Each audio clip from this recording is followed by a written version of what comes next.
Hello po mga boss madam, ito po yung ating new arrival po na embroidery po na Singer. Nasa 7,500 po siya. Promo po yan mga boss madam, 40 stitches po siya, tsaka meron na rin po siyang mga lettering. Ito po yung mga design stitches po na pwede po natin pagpilian. Ayan po yung mga design po niya, meron na po siyang heart, meron na rin po siyang scallop at saka iba't ibang mga design. Ang kagandahan din po niya, meron po siyang 5 types po na buttonhole po, pang buttonhole po na. Ito pong makina po natin, meron na rin po siyang pang lettering, embroidery. Ito po yung pang lettering po niya mga boss madam. Subukan po namin sa inyo kung paano po siya i-operate at saka para po makita po natin ang kanyang performance po. Ito pong makina po natin, napakadali lang po siya i-operate. Ito po yung kanyang start at stop. Ito naman po yung kanyang speed controller para po sa mga baguhan. Tapos ito naman po yung kanyang selector po. Halimbawa, pipili po tayo ng mga design. Halimbawa, tulad po nito, number 22. Scallop po yan. Hanapin lang po natin dito, number 22 po. 22. Ito po, 27. Punta po tayo sa 22. Automatic na po. Ito pong 22 po na design. Scallop po ang lalabas. And then, start po natin dito. Ayan, kung sakali po na nababagalan po tayo, pwede po natin siya mas bilisan. Dahil ito pong makina po natin ay meron po siyang high speed at saka low speed po. Pwede po ito sa mga baguhan, mga beginners po, mga boss madam. Napakagandang klase po ito pong ating sewing machine. Ayan, tingnan po natin ang ating scallop po na design. Ayan po, makikita po natin, napakaganda po ng ating scallop po na design po mga boss. Meron din po siyang mga iba't ibang design tulad po nito pong number 27. Heart po ang kanyang design po mga boss. Hanapin po natin number 27. Pag may lagay po natin dyan sa number 27, automatic na po yung napili po natin na heart, yun na po yung design po na lalabas. Start po natin dito, pipindutin lang po natin yan. Ayan, automatic na po yung design po na heart, yun na po yung lalabas. Napakadali lang po gamitin po ito pong ating sewing machine. Napaka basic lang po mga boss. Kahit din po sa mga baguhan, mga beginners lang po ay kayang-kaya po i-operate po ito pong ating sewing machine. Pag okay na po sa atin yan, pipindutin po natin yan, and then automatic na po, hinto na po ang ating sewing machine. Tingnan po natin yung kanyang design po na heart. Ayan po, napakaganda po ng kanyang design po na heart po mga boss. Ito pong makina po natin, marami po siyang mga design stitches po na pwede po natin pagpilian. Halimbawa po, pipili po tayo dito. Ito pong number 26, maganda rin po yan na design. Tatapat lang po natin dito, kukunin po natin number 26, and then start po natin. Automatic na po yung napili po natin na design po na number 26, yun na po yung design stitches po na lalabas. Ganun lang po kadali po, i-operate po ito pong ating embroidery po na Singer. Nasa 7,500 lang po ito mga boss. Cash on delivery po tayo nationwide po mga suki. Yan, stop po natin, tingnan po natin yung kanyang pasada po. Ayan po, napakaganda po ng kanyang design. Diba? Napakaganda po. Napakarami po ng mga design, stitches po na pwede po natin pagpilian dito po sa ating sewing machine. Tulad po nito, number 20. Diba? Pang number 20 po. Kung gusto natin itong number 20, lalagyan lang po natin dito, number 20. Pag may lagay natin dito, number 20, automatic na po yun na po yung design stitches po na lalabas. Ganun lang po kabisig po, i-operate po ito pong ating sewing machine. Napakahusay po ng kanyang performance at saka napaka-smooth po ng kanyang takbo. Very smooth po siya, hindi po siya maingay po mga suki. Pag okay na po yan sa atin, stop po natin dito, pipindutin lang po natin yan. Automatic naman po, hihinto po ang ating sewing machine. Ayan po yung design po niya, napakaganda po mga boss. Ito pong makina po natin, meron na rin po siyang pang zigzag po. Siyempre, may pang zigzag na po yan. Ito po yung mga basic stitches po na pwede po natin pagpilian. Halimbawa, pag gusto po natin ng zigzag, pipindutin po natin yan. Pag gusto po natin ng zigzag po na medyo po mas malapad, ito po, plus. Ayan, mas malapad po yan. Kung gusto po natin yung zigzag po natin ay pino, mas dikit-dikit, ilagay po natin dito, pindutin po natin yan. Tapos, ilagay po natin sa 2.0 o di kaya mas litan pa po natin yan, 1.5. And then, mas pino po ang ating zigzag. Tingnan po natin. Kung nabibilisan po tayo, pwede naman po natin siya mas bagalan dahil meron po siyang speed controller po. Kahit din po sa mga baguhan ay kayang-kaya naman po i-operate po ito pong ating sewing machine. Stop po natin. Ayan po, makikita po natin mga boss. Ayan po yung ating zigzag. Makikita niyo po, mas pino po siya dahil nandito po tayo sa 1.5.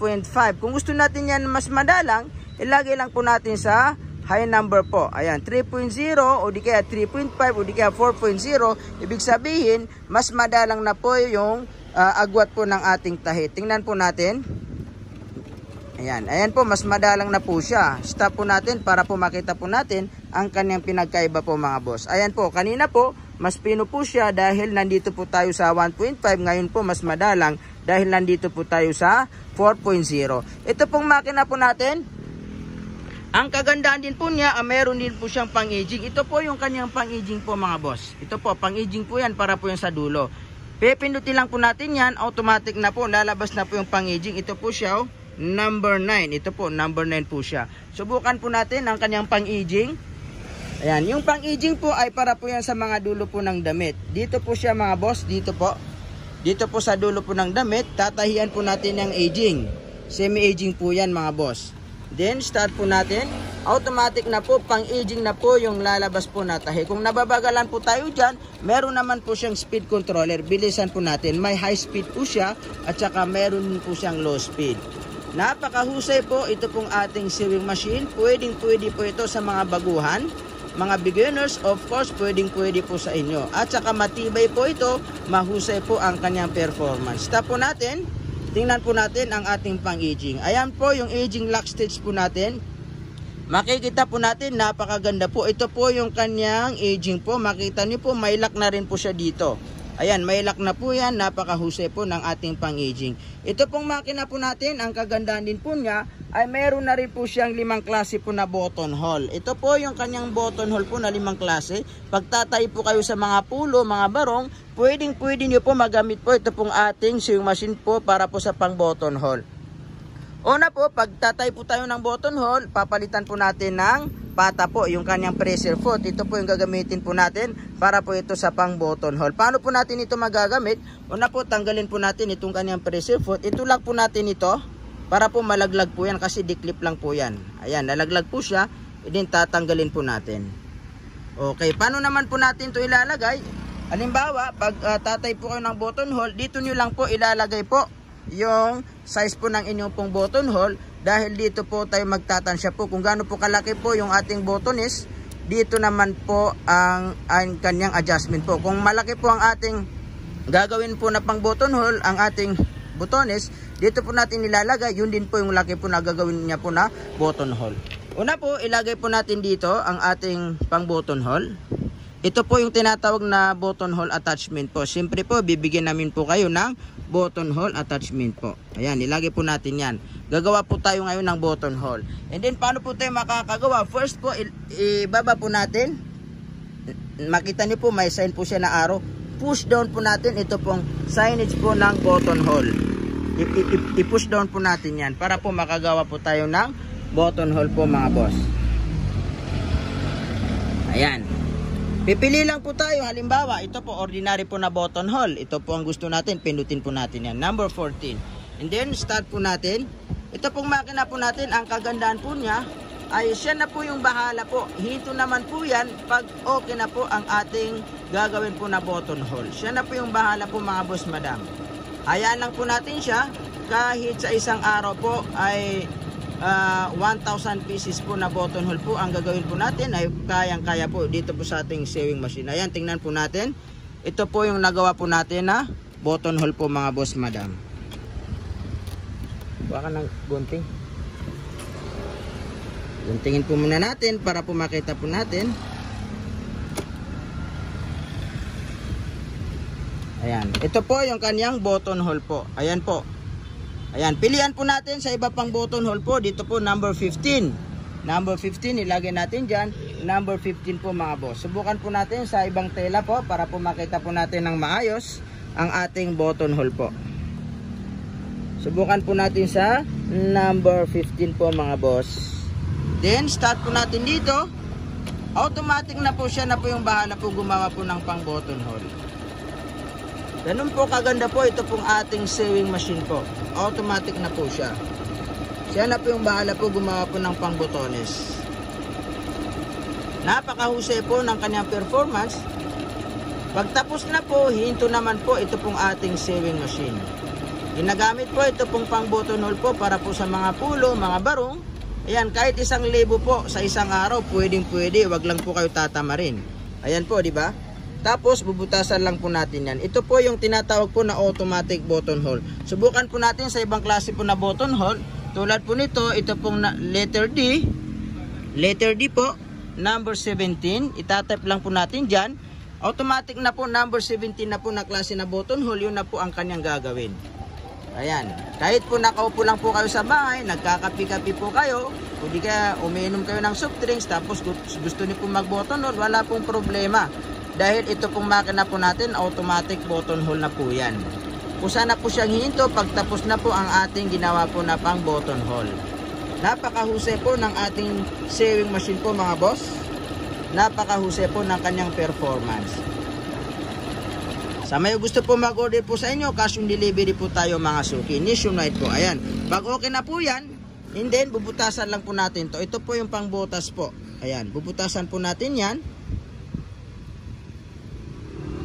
Ayan. Bubutasan po natin yan mga boss. Tapos dito lang po natin ipapasok po ang ating pangbutonis po. Ayan po, di ba? Napakadali lang po, napakahusay po. Ito pong ating sewing machine. Pagtapos na po tayo, balik naman po natin sa normal. Maganda po ito, may cutter din po siya, may side cutter. Tapos, i-push down po natin to. Pagtatay po tayo sa mga normal, alisin po natin itong button hole attachment natin. Iangat po natin to, ibalik po natin sa dati. Tapos, push po natin yan. And then, ilagay naman po natin ito pong ating pang universal po. Itong ating pang universal po na pressure foot po mga suki. Napaka basic lang po kung paano po i-operate po ito pong ating sewing machine. Hawakan mo. Yan, ibaba po natin. Diklip naman po yan. Ayan po, nailagay na po natin. Ganun lang po kadali po i-operate po ito pong ating sewing machine. At saka ang kagandahan din po nito, regarding po sa pagsusot po ng sinulid ay napakadali lang po. I-demo po namin sa inyo kung paano po sutan po ng sinulid. Ito pong ating sewing machine. Ito po yung pinaka-brand po niya. Singer po, SN777. Ayan, computer sewing machine po ito. Napakahusay po ng kanyang performance.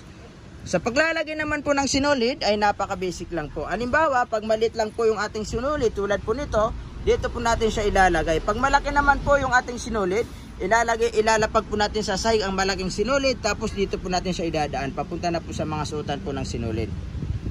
For example, ito po yung ating sinulid po mga boss. Dito po natin siya ilalagay, tapos ilock po natin sa kanyang stopper.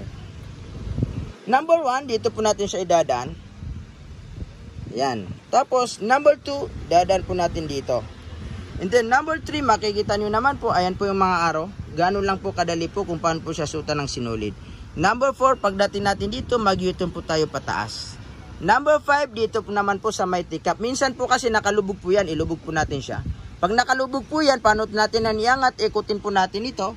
Ito pong tinatawag na hand wheel, ikutin natin papunta sa atin.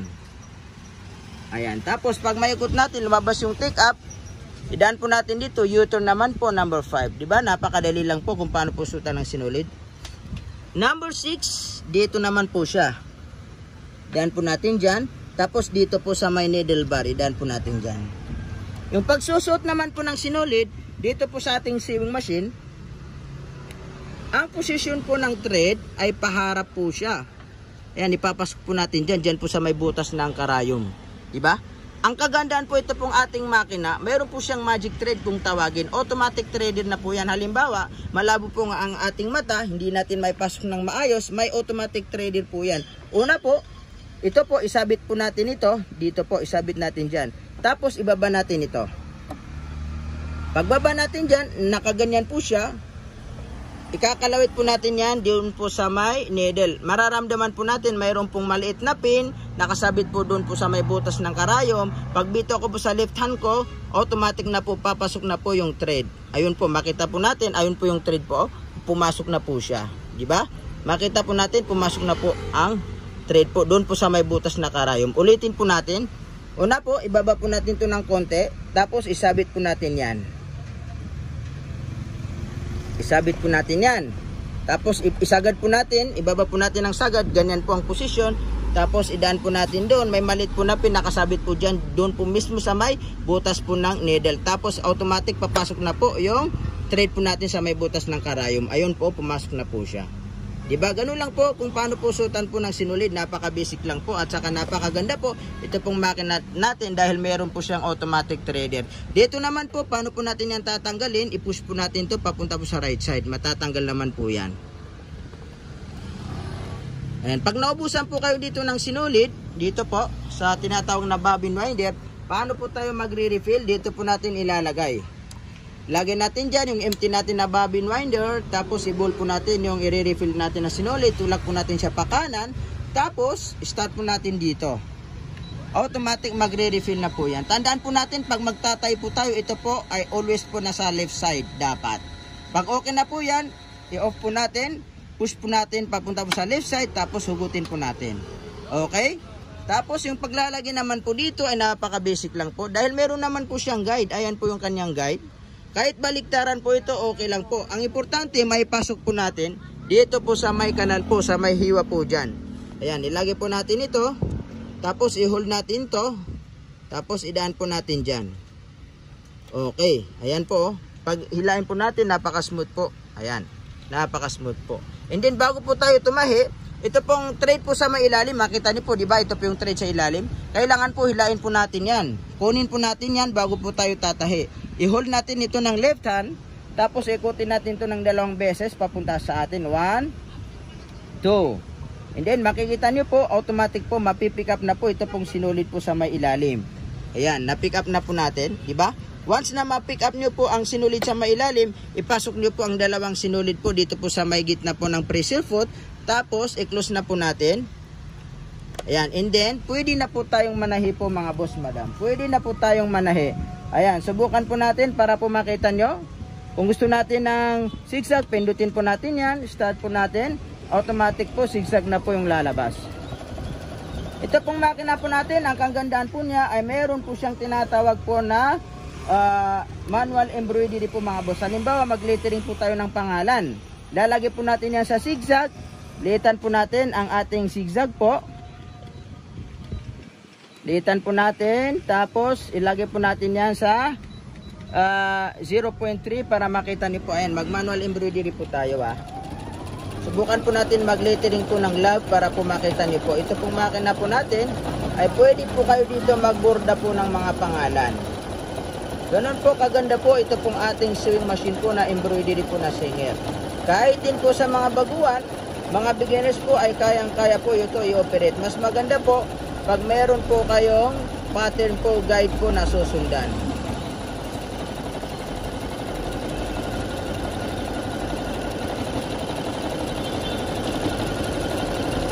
Pag magtatay po kayo ng mga pangalan po sa inyo pong mga towel o dikit po kaya sa jacket nyo po, pwede po. Ayan, makita nyo po, nag-lettering po tayo ng love. Diba? Napakaganda po, napakahusay po. Basta ito pong makina po